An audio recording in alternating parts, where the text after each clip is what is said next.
السلام عليكم ورحمة الله وبركاته. السادات بيقدم الليمبي لكل إخواته. يا مساء السعادة والروقان على كل متضايق وزهقان. تعال نتكلم كده وننبسط ونفرح وندعو لكل إخواتنا المظلومين بحق الأيام المفترجة دي. وانتوا عارفين بقى هم مين المظاليم. ادعوا بقى وخلاص يعني. المهم خلينا نتكلم في الموضوع على الممثلة المعتزلة ميار الببلاوي. والممثلة دي يعني كانت ليها تصريحات غريبة جدا جدا.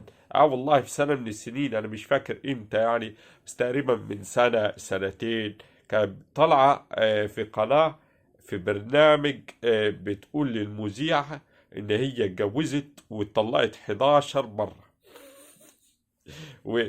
والأعجب من كده عادي ممكن تقول اتجوزت مثلا واحد واتطلقت تلاتة، واتجوزت التاني واتطلقت تلاتة، اتجوزت التالت واتطلقت تلاتة، كده تسعة، واتجوزت الرابع واتطلقت اتنين.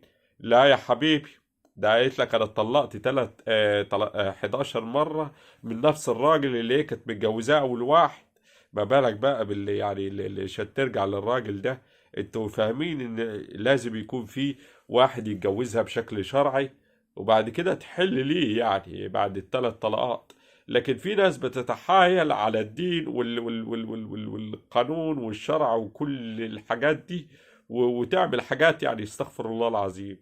بتخش يا ليمبي بتتكلم بقى. بسم الله ما شاء الله كده. ياض بقول لك الليمبي مش حزلوم يا غبي يا ابن الغبي. والله مش عارف الواد ده نفس نفسه كده زي الكرنب في الموضوع. المهم خلينا نتكلم بقى في الموضوع. يعني انا عايز اقول الولاد دي مش فاهم يعني ايه طلاق 11 مرة وايه متجوزة على الرشاش اللي ما بيفضاش ولا ايه. انا نفسي افهم والله.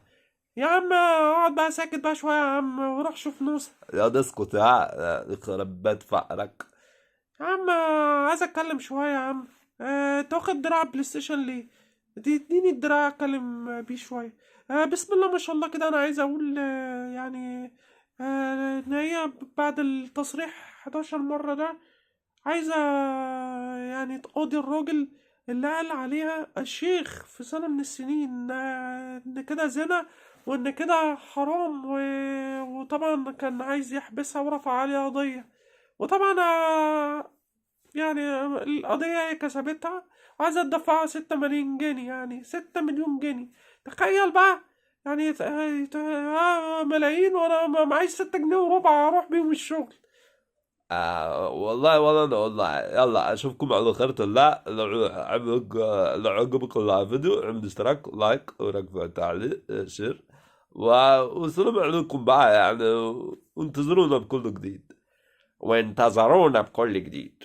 كان معكم أويس الشعر العربي هشام الجخ في الخاتمة. السلام عليكم.